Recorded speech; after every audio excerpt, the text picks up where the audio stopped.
कोए बुरी तरह कांव कांव कर रहे हैं। नदियां, तालाब, वन और बाग अयोध्या दूर से ही भयावनी लग रही है। देव मंदिर फूलों से सजे हुए नहीं हैं।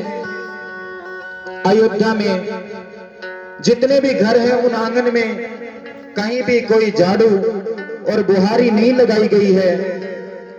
मनुष्यों के सारे मकान सूने दिखाई दे रहे हैं। अयोध्या की पूरी शोभा बिगड़ी हुई है। ये सोचते सोचते भरत जी रास्ते में जब किसी को पूछते हैं कि अयोध्या में सब ठीक तो हैं, सब भगत जी लाल जी से मुंह छुपा लेते हैं, मुंह मोड़ लेते हैं। तुरंत दौड़ करके कैकेयी के महल में गए।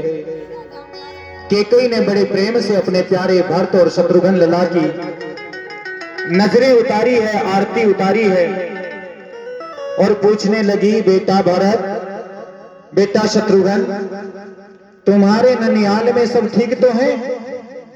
तुम्हारे नाना जी और मेरे पिताजी अश्वपति ठीक तो हैं? हाँ मैया, वहां सब कुशल से हैं। लेकिन आप अयोध्या की कुशल बताइए, अयोध्या में सब सुना सुना क्यों लग रहा है? बेटा तू चिंता मत कर, तू तो ननिहाल गया हुआ था, यहां बड़ा भारी षड्यंत्र होने वाला था। परंतु बेटा तू चिंता मत कर, मैंने सारी की सारी बातों को जचा दिया है, संभाल लिया है। क्या हुआ मां? बेटा तेरे पीछे से राजा दशरथ राम को राज्याभिषेक देने वाले थे। ये तो भला हो बिचारी मंथरा का, जो समय पर आकर के उसने मुझे सच्ची राह बता दी। वरना बेटा तेरे को और मेरे को राजा देश निकाला दे देते या जेल में डाल देते, मुझे जीवन भर सोट की सेवा करनी पड़ती। क्या हुआ मां? बेटा मैंने रात ही रात में सारा काम जचा दिया।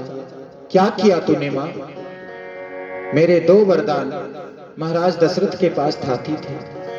एक वरदान में मैंने तेरे को राज्याभिषेक और दूसरे वरदान में राम को 14 वर्ष का वनवास मांग लिया।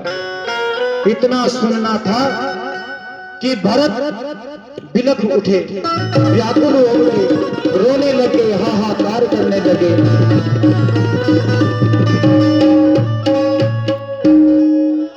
हे मां, तूने बड़ा भारी अनर्थ कर दिया।